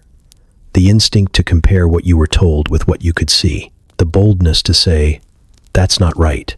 And the fury to keep saying it even after being told to hush. That's what frightened them. Because you weren't just dangerous in yourself. You reminded others that they had seen too, that they had doubted too, that their thoughts were not blasphemy, just buried. And that memory, passed hand to hand like a hot coal, was harder to kill than any word. Even when they took your tongue, they couldn't take that. Even now, it burns quietly, waiting. They thought they ended it, that the weight of the bridle, the spike beneath the tongue, the gag soaked in vinegar would be enough, that rust and blood and shame would erase you, that once your lips stopped moving, your story would settle into the dust like old soot, unspoken, unremembered, unimportant. But you speak, not in the town square, not from the pulpit, not in court records penned by men with tired hands and deaf ears. You speak in other ways, through memory, through daughters who learned your name in secret, through women who never saw your face, but still feel your breath move through the silence before they open their mouths. They gagged you with iron, but they couldn't silence the air that carried your questions. They couldn't stop the echo that blooms after every woman bites down on a truth too dangerous to share aloud. That echo is you. the pulse behind the pause, the breath before the break. They called you forgotten, but you haunt. You are in the hands that braid hair tightly, on days that demand armor, in the eyes that narrow when a man repeats what a woman already said, in the tension behind a girl's smile when she's told she's too much. You are there, in every stifled laugh, every swallowed protest, every sentence that dies just before it reaches the tongue. And yet, still, sometimes, one gets through.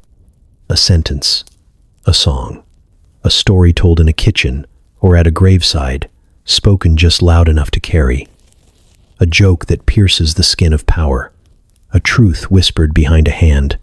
You come back in those moments, not as myth, as memory, as muscle. You speak through their speech, not because they summoned you, but because you never left. Your voice wasn't in your mouth. It was in your mind, your marrow, your knowing. It was never buried, only hidden, smuggled from mother to daughter, from sister to friend, between the lines of lullabies and cautionary tales. It survived in murmurs and metaphors, in silence that wasn't submission, but strategy. You never stopped speaking. You just changed your shape. Now, when a woman says, "That's not right," you are there.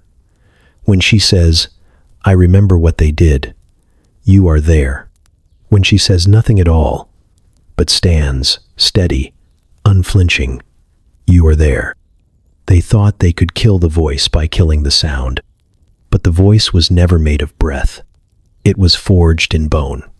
You are the reason we know silence can be louder than a scream, that shame can be resisted, that memory, when held tightly enough, becomes defiance, that some truths live so deeply they do not need lips to survive. And so, you speak. Sharp, soft, sacred, not as echo, as origin, as fire that smolders until the wind shifts just right, as iron reshaped into ink, as the whisper that survives the blade.